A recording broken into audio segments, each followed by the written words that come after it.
But like we did last episode, we're going to preview a Newcastle game. They play United, a very shorthanded United, on Boxing Day. The only Boxing Day match, which is super, super lame. I want to make that clear. That is some woke crap. You're right. The worst team that an injured team can go and play against. Yeah. Yeah. It is.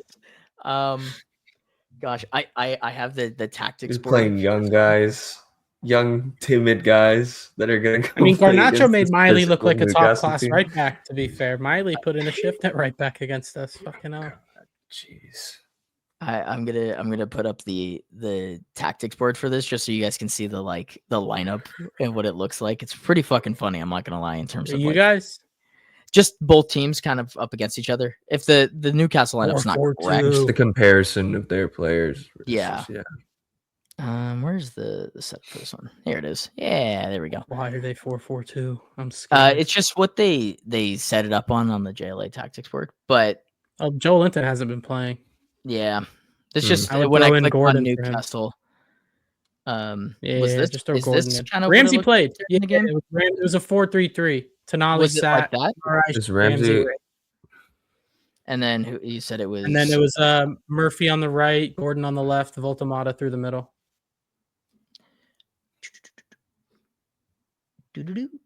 Oh yeah, Ramsey and Guimaraes were 8s. It was more of a 3-man midfield. It was.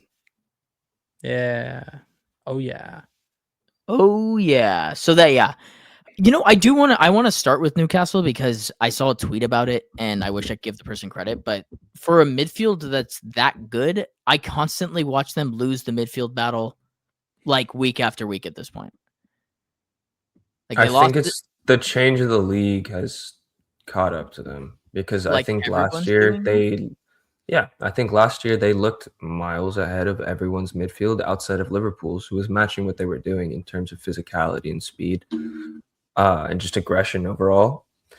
But now that the rest of the league is doing that and is matching that physicality and that aggression, they've kind of been minimized. And now you have to look at their technical ability. And yeah, they're all pretty good on the ball, but they're nothing super special at the end of the day. So when they go up against, I think, decent competition that is ready to match that tempo, they just don't look as good. Hall's been very good, by the way. I will get my Lewis Hall propaganda in there. He has been pretty big for them. Miley looked props to their defense for just surviving. They have so many injuries back there. And people have just been stepping up. Yeah, Botman always seems to be hurt. The Newcastle goalkeeping situation is pretty funny. I thought I'd mention that. Like Pope and Ramsdale both just kind of having very different flaws, but yet still being like not the complete package. It's kind of comical. Ramsdale's flaw on the Reece James goal, which was an amazing free kick, but like his short arm T-Rex thing coming kind of into play there. And then I think the drop too. I think he could have done a little better there in terms of making himself bigger, getting out there earlier. Yeah, I mean, he was a one-on-one situation, but you're right. It's a Ramsdale dilemma. Grant, I'm gonna throw it back to you.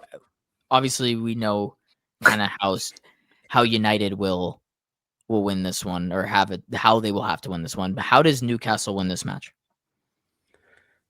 I mean, what I will say, if United come playing the same way they tried to play Villa, man-to-man pressing, it might be the perfect game for Elanga. He has been struggling this year, and I think because he's not playing that counter-attacking system, if they're able to manufacture those sort of situations, I think he can have a big impact. Gordon's starting to look a little better. Harvey Barnes off the bench is always really dangerous. I think those transition situations, again, where United have their wing backs really high, they need to be able to win those balls and immediately get it going forward. I mean, we know how direct Jacob Murphy is too, so you probably do end up seeing him start. But maybe against tired legs, especially when it turns into a basketball game, Elanga might have a say at the end. Obviously, whoever's up top, whether it's Voltamata or Wissa, they need to finish their chances. But yeah, I really think it comes down to how quickly Newcastle go from winning the ball to attacking. If they can transition quickly, they can give United problems. Yeah. Neil, you think anything different for Newcastle, or you think that's the recipe to success? No, I think that's pretty spot on. I'm more worried about how you guys are going to set up, but I guess you kind of talked about it. But I can throw the tactics board back up there if you want to. no, it's Guys. yeah. Yeah, you know how United win this match? Fucking park the fucking bus. Yeah, literally everyone back. This is what you do. You say fucking Newcastle beat us in open play. We know you can't. We're doing this, and then we're just fucking hoofballing. And then you let you guys are at Mount home, be in the right? middle, and Cunha and Jesco all running. Yeah, I mean, that's it's gonna be no. I don't really have anything else to add, but it is gonna be I don't know. You guys need to make it a disgusting game if you want to get anything out of it, because just based off their ability versus your ability right now, they have a very big advantage. It's just tough. Like that we just talked about, like the league kind of has matched that tempo now, but you don't have the players to match that tempo due to injuries. And because even Bruno out of position, he's still matching the tempo of the Premier League midfield right now.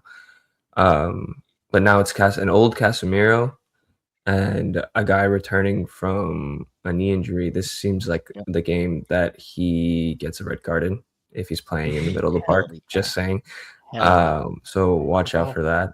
I don't know how to talk about this much more because you guys just don't have anything. Like I can't even try to cook something up. There's nothing to cook with. And you're at home. The onus will be on them to play, which is why I think Newcastle will be able to take advantage of transitions. Right? Everyone talks about United not being as comfortable with the ball, playing with the ball, and at home, Newcastle will definitely sit back. They play very different when they're not at home. So, yeah, I think it'll just turn into sort of transitions, and maybe C.O.C does start up top, being able to cross balls in. Dan Burn not being in there to stick his big head in. They don't like to do that. I don't know. Oh, I know. It's a weird one. It's very, very tough. I don't know why they don't just put it in the mixer. Like the guy's fucking 6'5". Just throw it up. It's just like a center in basketball. Like just chuck it up. Like he should be able to get a dunk every once in a while. You guys nailed it for the United points. Like you got to play hoofball. You got to make the game dirty. You have to match them physically, which honestly, like if anything, like maybe United can do that a little bit. On paper, like in my head, that makes Casemiro, Martinez. Who else is going to match them physically? Out of all the players you have, that's probably the best to get it done. Just in terms of age and situation, like we just talked about, it's really unfortunate. Yeah, because if both of these guys were fit and healthy and 28 years old, or I guess Casemiro 28, this would be a great matchup in terms of that physicality and aggression. But it's just going to be so tough. Mount will get stuck in. All of us wrong. Yeah, they'll get stuck in. But hopefully he doesn't get too stuck in because he's on my fantasy team and I need him to stay fit.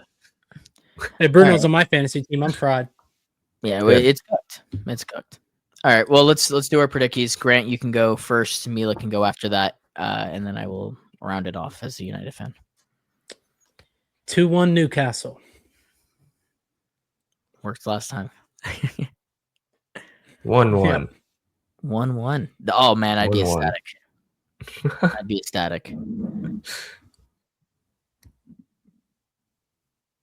4-3 United. Hell yeah. That's crazy. I love it. 4 attacking goals.